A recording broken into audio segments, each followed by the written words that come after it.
Hi everyone, Katie here. Welcome back to another layout video. Today I am working with two very special scraps, I guess you could call them. One is a little thank you letter and one is a little bio of my pup with his very first little puppy picture on it. That's actually the picture we first saw on Pet Finder when we got him. I made a little donation to the Humane Society where we got him for his first gotcha day, and they sent me this extremely sweet and thoughtful thank you note with the cute little bio about him. So it has to go into Scrapbook, of course. And I'm using my Park Lane paper pad called Pets. I pull out a couple pages. The first one is like navy with flowers that have like iridescent accents to them.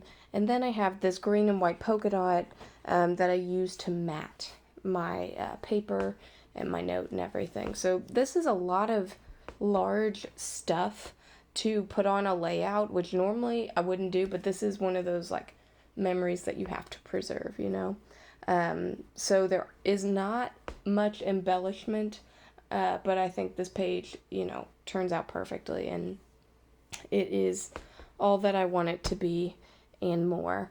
So I'm matting this paper. You can see there are creases in it, and that's okay. That's how it came to me in the mail.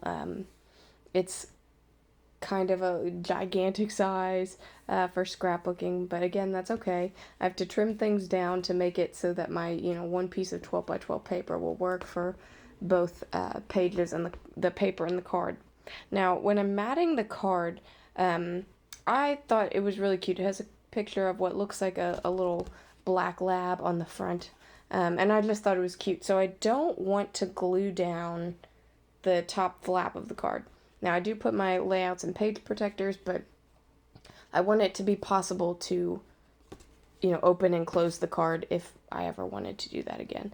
So I only put double-sided tape on the top and the bottom of the card so that it could still be folded. And now it's hard to really arrange everything on here and make it nice, just because it is so big. But I feel like as long as I have just a little bit of a border for the paper around it, it works out. So I have the two items that I really want to scrap, and while there are a ton of words on this page already, I want to add a few more. So I take one of the little journaling cards that came from a cut apart page in the same paper pad, and I'll write a little bit about how, I made the donation, didn't think really anything of it, and then a couple weeks later I got this sweet note and the little bio about my pup, and it actually included a little more like background information, things that I didn't even know about him, and it was just really sweet, so I really liked it. So I wanted to write it here on this card. You can see the card's way too big, so I know I have to cut it down, but then it has a little bit of white space at the top, and it has a pink border. So I decided to pull out my Distress Oxide and just ink one of the edges just to, make it all look pink. And then I mat it here on the green paper as well. And I really don't think you can hardly tell that it was inked, and I like how it looks. It looks good. And I put it there almost in the middle.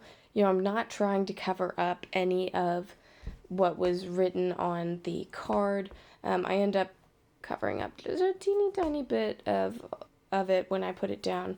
But I figured if I pop it up on foam, which is what I'm doing now, hopefully you'll still be able to see all the words. I think I can.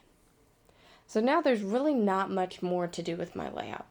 I decide that I want to do this little tab. I want to make something so that it looks like you're supposed to pull down the top of the card. Now, unfortunately, you can't see it so well, but I put a little piece of washi tape on it and I fold it over. It's just a neutral kind of washi.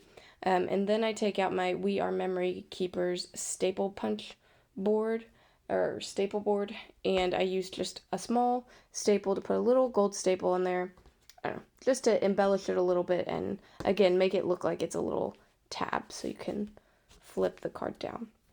And really the last thing that I have to do is find a title. So I'm going through all my titles and thickers and things, and I find Better Together. Now, I know that's probably not meant to be about a dog, but I think it works really well. You know, he was in a shelter, we wanted a pup. It just worked out perfectly. We're better together. Um, so that's what I use. Now, of course, these kind of chipboard-esque thickers really don't want to stick, especially to all the different papers that I have on here. So I'm using my little needle nose glue bottle, and I have just plain Elmer's glue, school glue in there, and it works pretty well. It's acid-free. And inexpensive, so I am happy to use that and put it down. Now, there are a couple of little chipboard hearts that go with this. Um, Again, appropriate. I add one up by the title, and then I take one little one and put it down here by my journaling box. But after that, that finishes up my layout. Thanks so much for watching. Bye.